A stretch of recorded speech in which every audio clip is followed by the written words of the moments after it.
Stay safe, Q citizens! Nagdeklara na ng dengue outbreak sa QC. Nakipagpulong ang lokal na pamahalaan sa 142 barangay captains upang talakayin ang mga gagawing hakbang ng mga barangay officials para maiwasan na ang pagtaas ng kaso ng dengue. Nailatag na rin ang mga plano sa mga eskwelahan at bukas ang health centers kahit weekend para sa mga may sintomas ng dengue. Sa QC, umaapaw ang pagmamahal. Mabuhay ang mga bagong kasal! Ngayong Feb-Ibig, Road to Forever na mga Q-Citizen lovebirds mula sa 6 na distrito sa kasalang bayan noong nakaraang linggo.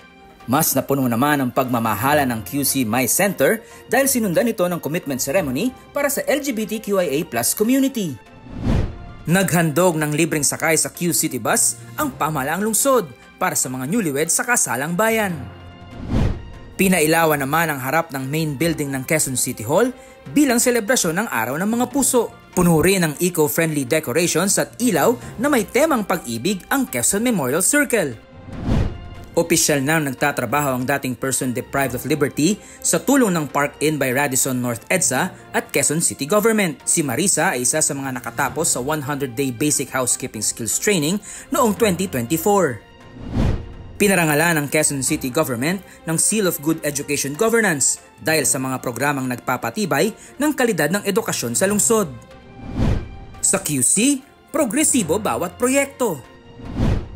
Sabay-sabay na nag-zumba, jogging, bisikleta at ehersisyo ang Q-Citizens sa Tomas Morato para sa Car-Free, Carefree Sundays. Nakiisa rin ang mga Q-Citizen sa Upcycled Zumba Costume Contest kasabay ng iba-ibang aktibidad para sa mga chikiting. Nakilahok ang daan-daang children with disabilities sa mga aktibidad tulad ng pagsayaw, pagkanta at pagguhit sa ika-49 na Camp Pag-ibig sa Ninoy Aquino Parks and Wildlife Center. Inorganisa ito ng Philippine Association for Intellectual Disabilities Incorporated at Quezon City Government. Tinitiyak ng lokal na pamahalaan na child-friendly ang lungsod sa pamamagitan ng pagsuporta sa mga programang nagpoprotekta sa kapakanan ng mga bata.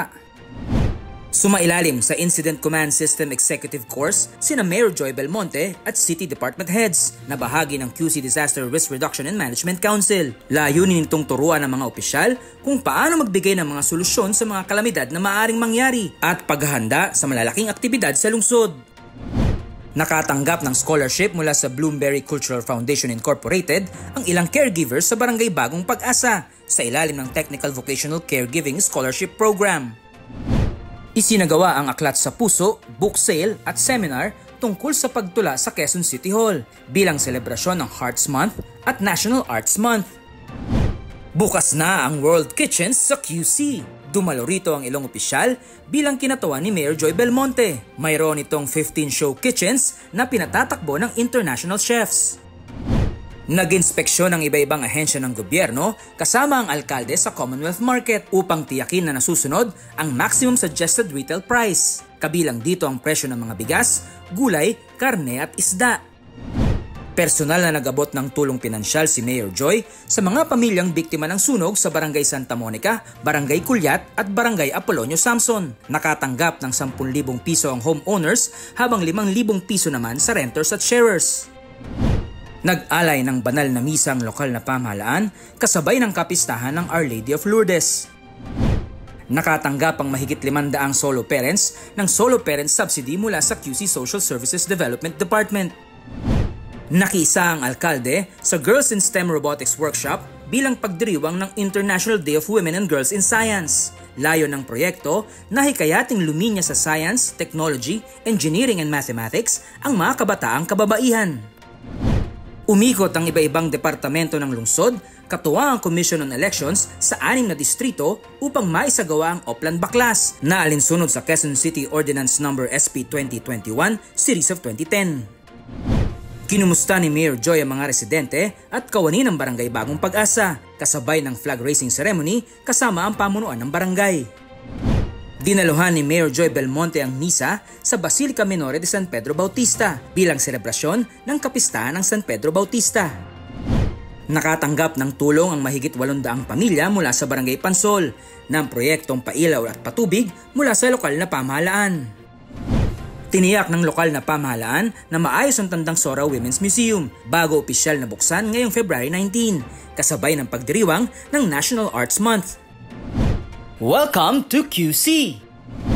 Ibinahagi ni Mayor Joy sa mga opisyal ng Kolhudo Fushi City ng Republic of Maldives ang mga best practices sa QC para sa kanilang study tour sa lungsod. Nakipagpulong ang alkalde kina Landscape Architect Paulo Alcazaren at Parks Development and Administration Department Head Architect Red Avelino para pag-usapan ang pagpapalawak ng mga green and open spaces sa Quezon City.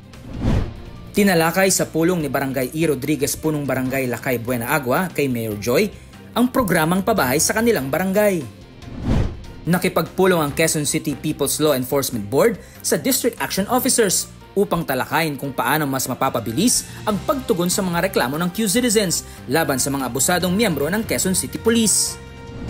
Binigyang solusyon ng alkalde ang mga hinaing ng Barangay St. Ignatius.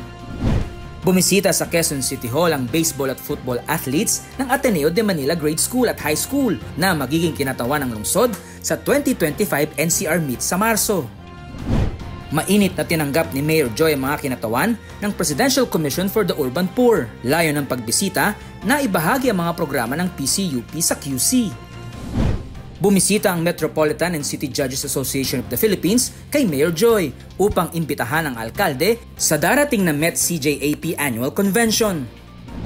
Proud kabataang Q-Citizen! Mainit na tinanggap ni Mayor Joy ang nanalong Mr. Philippine Youth Education 2025 na si Aiken Jersey Ganiban.